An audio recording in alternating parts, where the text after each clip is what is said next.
Marekani ina mpango kuhusu Burkina Faso, lakini hakuna hata mmoja unaoonekana kuwa mzuri kwa taifa hilo la Afrika Magharibi. Dola ya Marekani imebobea kutumia nyuso za weusi kwenye nafasi za juu kuendeleza ajenda inayodhoofisha bara la Afrika. Katika kikao cha bunge la Seneti la Marekani kilichofanyika tarehe 3 Aprili, mkuu wa kikosi cha Marekani cha Afrika, AFRICOM, Jenerali Michael Langley alimtuhumu kiongozi wa mpito wa Burkina Faso Ibrahim Traore kwa kutumia rasilimali za taifa hilo ikiwemo dhahabu kwa ajili ya kujiimarisha kibinafsi kisiasa badala ya kuwanufaisha wananchi. Tuhuma hizi zinaleta kumbukumbu yaliyomtokea Muammar Gaddafi ambaye alilengwa kwa kuuawa katika uvamizi uliozinduliwa na rais wa kwanza mweusi wa Marekani Barack Obama.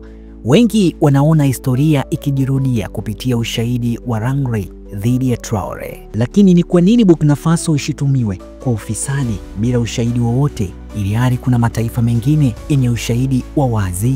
Nigeria, ambayo ina uhusiano karibu na mataifa ya Magharibi, ilipoteza zaidi ya dola trilioni 20 kwa njia ya ufisadi katika kipindi cha zaidi ya miaka 40. Nchini Kenya, ushahidi wa wizi wa mali ya umma upo wazi, ikiwa ni pamoja na matumizi ya ndege za kifahari na Rais William Ruto baada ya kutumia ndege za serikali. Rais wa zamani Uhuru Kenyatta pia amewahi kushutumiwa kwa kuficha fedha za umma katika benki za nje. Kama ilivyokuwa kwa Libya ya Gaddafi, Burkina Faso chini ya uongozi wa Traore aliyepata madaraka kupitia mapinduzi ya kijeshi yaliyoungwa mkono na wananchi ya mwaka 2022, imechukua msimamo mkali wa kutetea uhuru wa taifa.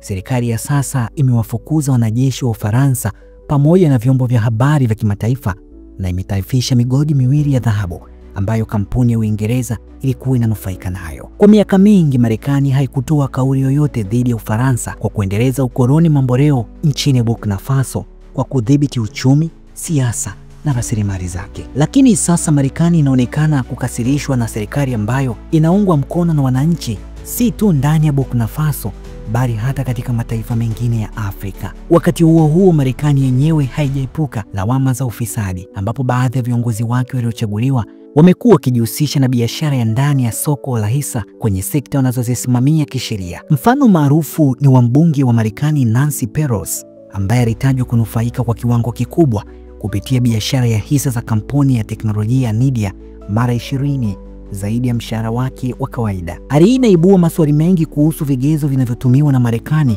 kulenga baadhi ya mataifa ya Afrika, huku ikifumbia macho matatizo ya wazi katika mataifa rafiki au ndani ya taifa lake lenyewe. Hii ni ripoti ya Media Wire Express na mimi ni Joseph Mwanawe Sangura.